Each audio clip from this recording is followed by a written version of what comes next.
বলেছে মহারাজ ছাড়তে পারি একটা শর্তে, যদি এই জয়পত্রের এক পাশে লিখে দিতে পারে যে শ্রীরামচন্দ্রের মাতাও অশ্বতী, তাহলে আমি এই অশ্ব ছেড়ে দেব, এর আগে না।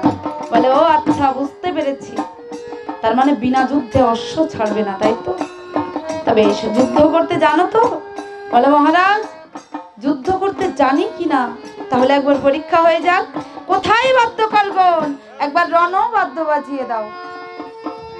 ও যুদ্ধে সাজিলো বাজিলো সাজিলো রে আহারে বীর, ও যুদ্ধে সাজিলো বাজিলো সাজিলো রে আহারে বীর।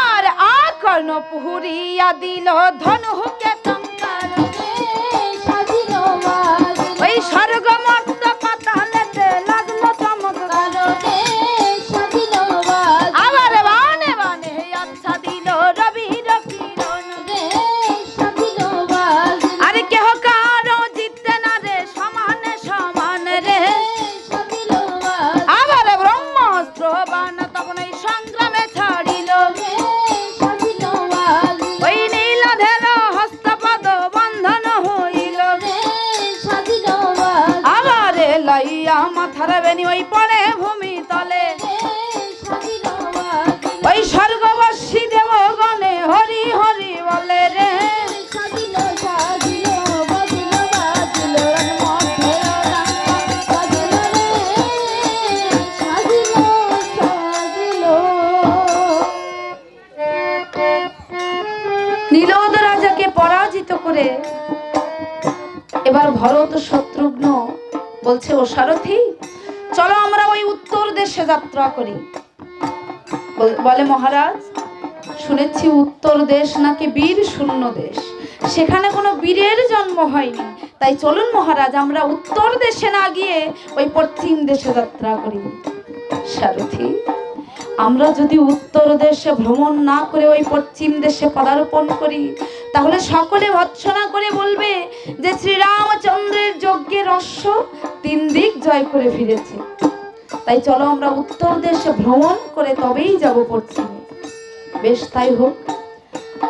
ভরত শত্রুঘ্নের কথা মতো সারথি কি করেছে, উত্তর দেশে ভ্রমণ করে তারপর পদার্পণ করেছে ওই পশ্চিম দেশে।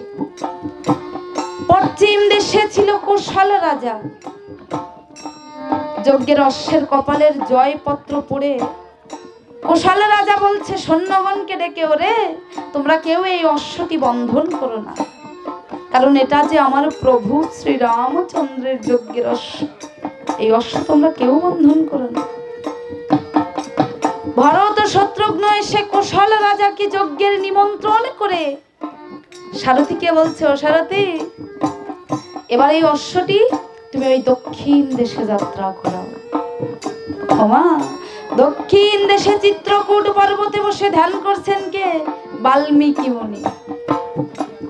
যেই না যজ্ঞের অশ্বটি ওই দক্ষিণ দেশে পদার্পণ করেছে সঙ্গে সঙ্গে বাল্মীকি মুনির ধ্যান ভঙ্গ হয়েছে।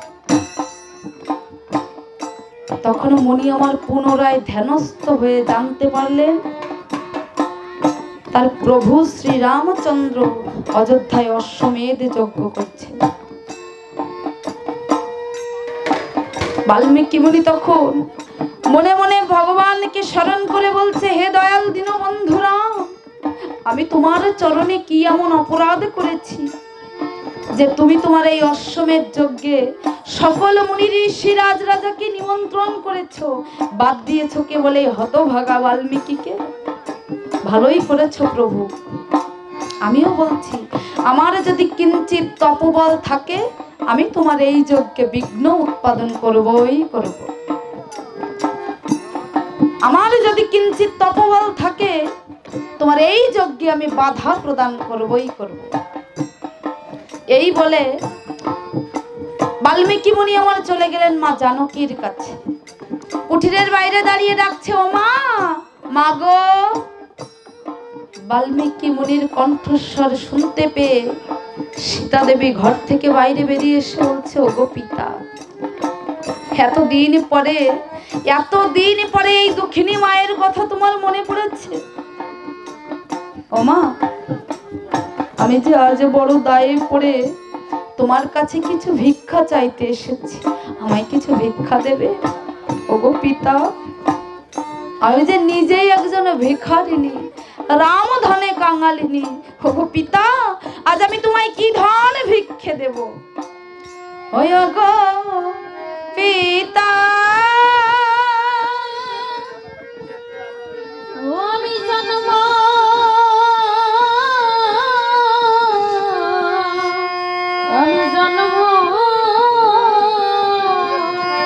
দুঃখিনী সীতা, আমি কি ধন ভিক্ষা ও দেব গো।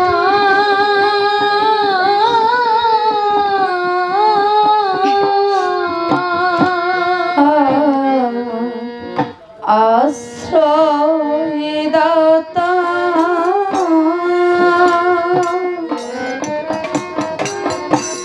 ওই গো পিতা,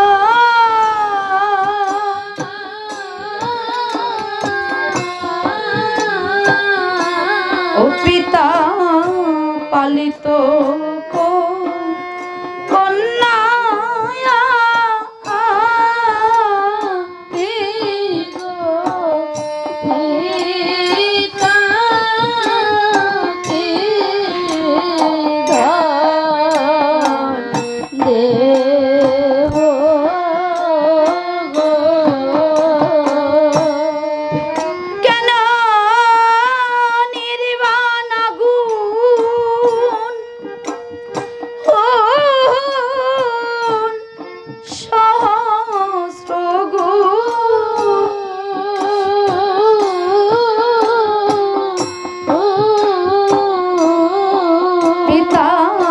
জ্বালাতে এলে তুমি গো পিতা কি ধন দেব গো। সীতা দেবী যখন এমনি ভাবে কাঁদছে, বাল্মীকি মুনি বলছে, ওমা, ভিক্ষা চাইতে না চাইতেই তুমি এমন করে কাঁদছো? মাগো, তোমার কাছে যে ধন নেই, আমি কি কখনো সে ধন চাইবো? ওগো পিতা, আমার কাছে তাহলে এমন কি ধন আছে যা তুমি ভিক্ষে চাইছো? ওমা, বলবো মাগো, মাত্র 7টি দিনের জন্য তোমার কুশীলবকে আমায় ভিক্ষা দাও। এই কথা বলার সঙ্গে সঙ্গে সীতা দেবী মূর্ছা পড়ল, কেঁদে কেঁদে বলছে, ওগো পিতা, এ তুমি কি বলছো? শত দুঃখের মধ্যে ওই কুশীলবী যে আমার একমাত্র সান্ত্বনা, ওদেরকে ভিক্ষে দিলে আমার এ দেহে যে প্রাণ থাকবে না পিতা। ওগো পিতা, তুমি যদি আমার প্রাণ চাও, আমি তাও দিয়ে দেব।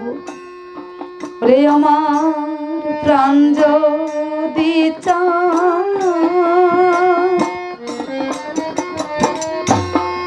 ওগো পিতা,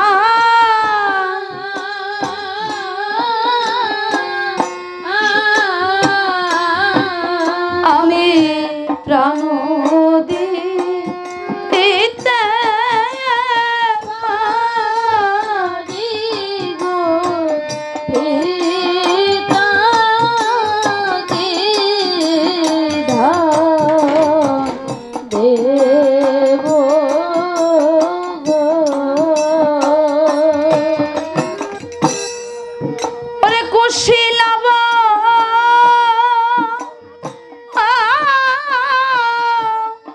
দুধের ভালো,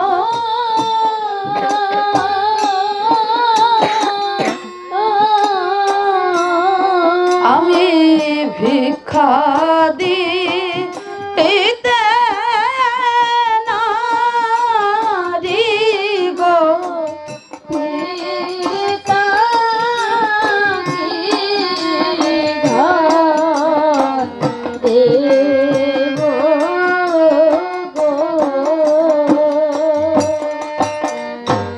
বাল্মীকি মুনি বুঝতে পেরেছে যে কিছুতেই ওই কুশীলবকে তার সঙ্গে যেতে দেবে না। তাই মুনি আমার বিষণ্ণ বদনে নয়নের জল ফেলতে ফেলতে ওই বনের পথ দিয়ে চলে যাচ্ছে। ওই বনে খেলা করছিল কুশীলব দুটি ভাই। বাল্মীকি মুনিকে দেখতে পেয়ে দৌড়ে ছুটে এসেছে, এসে বলছে, ও দাদু, দাদু তুমি কাঁদছো কেন? তোমার চোখে জল কেন? আর তুমি কোথায় গিয়েছিলে? বলে, দাদু ভাই,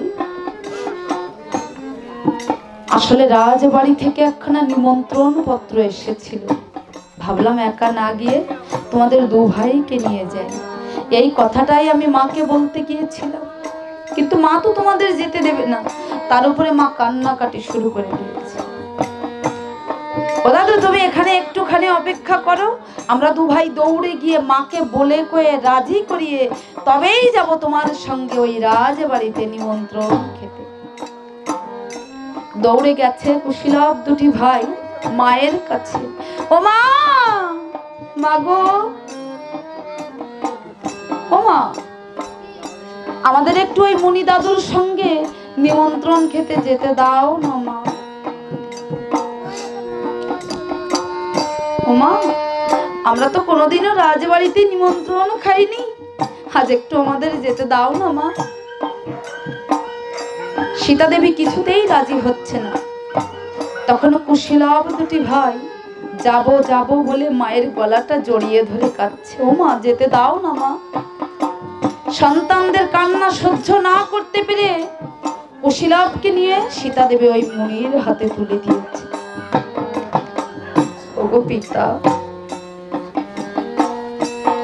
শত দুঃখের মধ্যে এই কুশীলব যে আমার একমাত্র সান্ত্বনা, তুমি ওদের দেখে দেখো পিতা।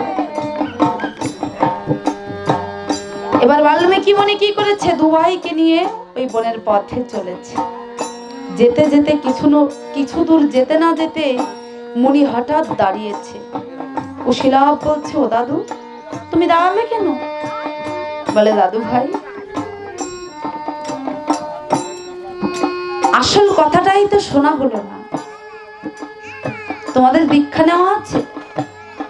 বলে, ও দাদু, এই দীক্ষা শিক্ষা আবার কি? এ খায় না গায়ে মাখে। বলে, দাদু ভাই, দীক্ষা শিক্ষা কোনো খাওয়ার বস্তু নয়, এটা আত্মা শুদ্ধিকরণের একটি উপায়। দীক্ষা নিলে মন পবিত্র হয়, আত্মা ও ঈশ্বরের দিকে অগ্রসর হয়। তাই বলছি কি দাদু ভাই, তোমরা দু ভাই ওই সরোবর থেকে স্নান করে এসো, আমি তোমাদের দুজনকে দীক্ষা দেব। দু ভাই সরোবর থেকে স্নান করে মুনির সম্মুখে দাঁড়িয়েছে। দাদু, এবার আমাদের দীক্ষা দাও। বাল্মীকি মুনি দু ভাইকে দীক্ষা দিচ্ছে। লও, তোমাকে বলা মন্ত্র আর কুশীকে ব্রহ্মাস্ত্র ব্রহ্মবিদ্যা শিক্ষা দিলাম।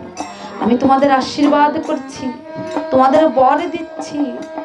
এই মন্ত্রের দ্বারা তোমরা যে কোনো দেব দেবতাকে অনায়াসে পরাজিত করতে পারবে।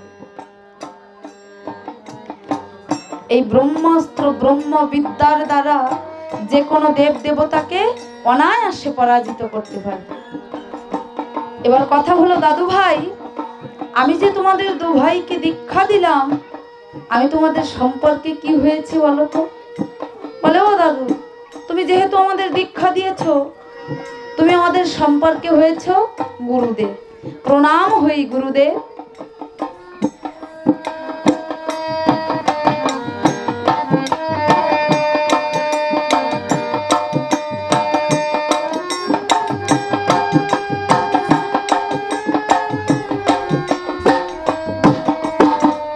মুনি বলছে, দাদু ভাই, তো গুরুদেবকে যে দক্ষিণা দিতে হয়, তোমরা আমায় দক্ষিণা দাও।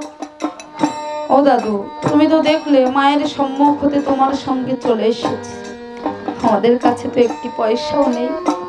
বলে, দাদু ভাই, আজ যদি তোমরা তোমাদের গুরুদেবকে দক্ষিণা না দাও, তাহলে জগৎ সংসারে কেউ কাউকে গুরু দক্ষিণা দেবে না, আর গুরু বলেও মানবে না। তাই বলছি কি দাদু ভাই, এই বনের চারিপাশে যত মুনি ঋষি আছে, সবার কাছ থেকে কিছু না কিছু ভিক্ষা করে আজ আমায় গুরু দক্ষিণা দেন। তাই কুশীলব দুটি ভাই কি করেছে, আরে আমায় ভিক্ষা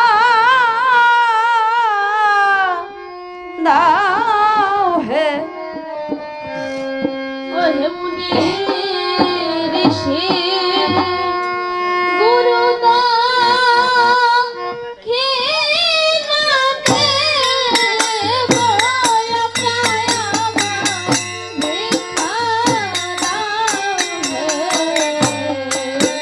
মুনি ঋষি আমরা দুই ভাই বনবাসী আমার ভিক্ষা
একদম